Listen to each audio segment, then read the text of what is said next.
So for this one, we haven't yet simplified expressions with radicals. We're going to work on that next week on Wednesday.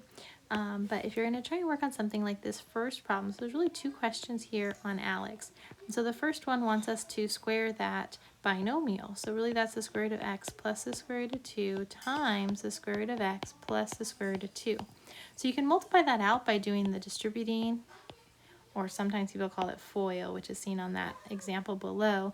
But you can also try and do it with a box, which is what I was going to be working on with you guys next week. So this will be like the square root of x plus the square root of 2, square root of x plus the square root of 2. So I wrote the first binomial on the top, and I wrote the second binomial on the side.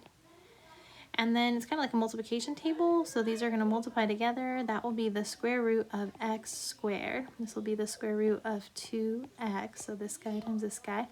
This will be another square root of 2x. And then this will be the square root of 4.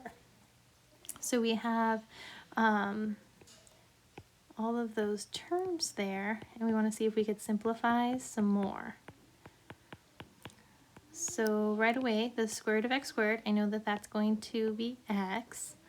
We have a square root of x and then another square root of x. So it's like one of these guys and then plus another one of these guys. So all together we're going to have two of those two square root of 2x's.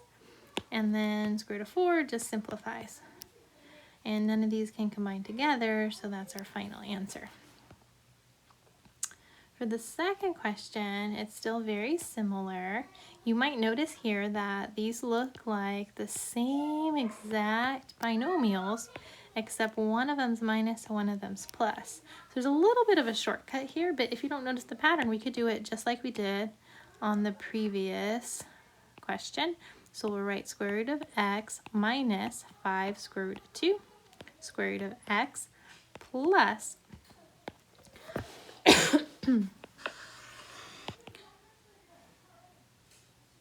so we're going to look at multiplying by, let's see, this will be the positive 5 square root of 2.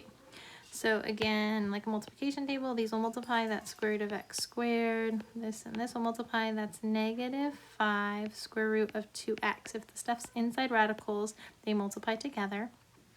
We have another 5 square root of 2x, and then negative 25, 5 and 5 is 25, and then square root of 2 times 2, that's going to make a 4. So one thing that's really nice that we notice is that this term and this term are identical, so they're going to cancel each other out. So all I really have left is the square root of x squared minus 25 square roots of 4. But we already said the square root of x squared is x, and then 25 square roots of 4 is going to be 25 times this simplifies to 2. So we're going to get x minus 50 as our final answer on that guy. Hope that helps, and again, we're going to talk a lot more about this on Thursday. So this assignment is not due until April 12th, so we still have some time to be working on radicals.